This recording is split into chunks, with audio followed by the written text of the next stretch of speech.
I'm certainly not going to cover every variation of function that the book wants us to find the derivative of. But there are two more examples that I'd like to touch on just because of the nature of the functions and a little bit of the nature of the algebra that goes with these functions. So the first one here is z equals the natural log of the square root of xy. And we could leave this root here and successfully find the partial derivatives, but you could greatly simplify your life if before you do that you write the square root as the half power, and then remember your properties of logarithms. This is going to be a much nicer variation of the function than the one that's provided at the beginning. And it's not just a given that you're always going to find both partial derivatives, but you never quite know which one you're going to be asking for or you're going to be asked to do. So I'm going to show both again. If x is the variable, the derivative of this is going to be 1/2 multiplied by, and the logarithm's derivative is 1 over the function that's inside, and then I have to multiply by the derivative of whatever that is. And if x is the variable, the derivative of x is 1, leaving me y the constant. And yes, these do reduce. And so when all is said and done, you're left with 1 over 2x.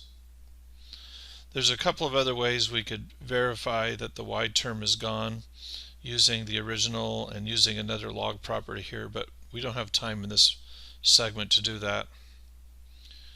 I'm going to jump to the other option.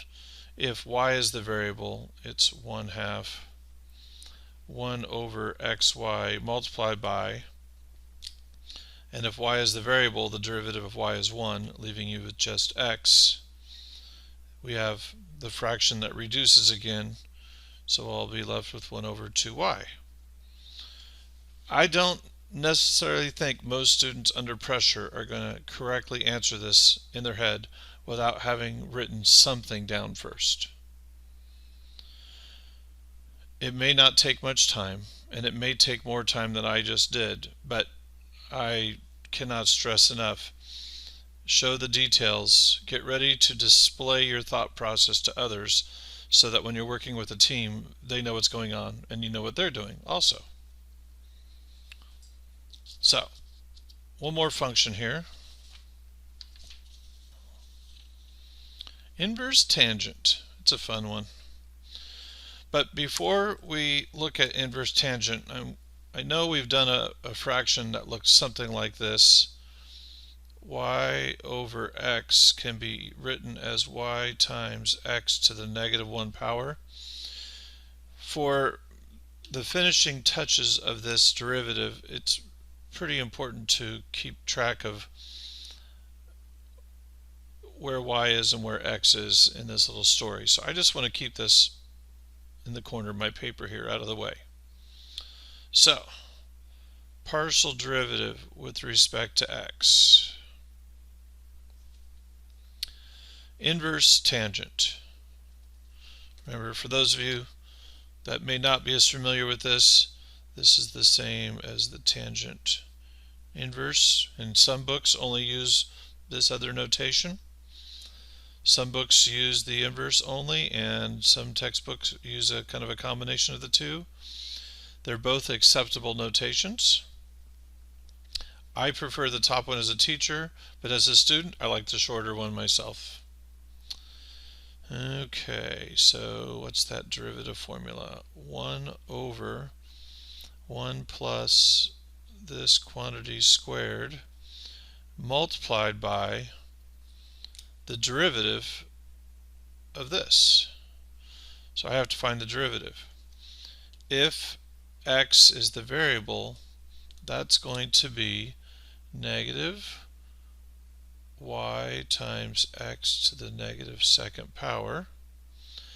And I have a rule in my classroom that asks students to do two things when it comes to simplifying algebra in a calculus class. To start with, do not leave the negative numerical exponent at the end. I keep wanting to exercise those exponent muscles. But also don't leave a complex fraction, a fraction within a fraction. So we're going to clean this right up here. 1 plus y squared over x squared, negative y over x squared. And if I distribute through the denominator, I get negative y over x squared plus y squared. There is our partial derivative with respect to x. Now, reset the clock, go back to the beginning. What if the partial was with respect to the variable of y? How, if anything, does it change? Y over x squared. What is the derivative of this expression if y is the variable?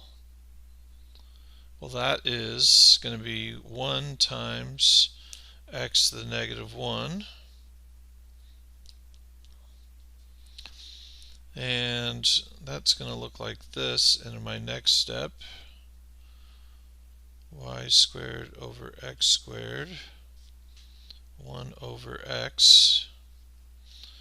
And this is going to be problematic because if I distribute this, there's still going to be a fraction here.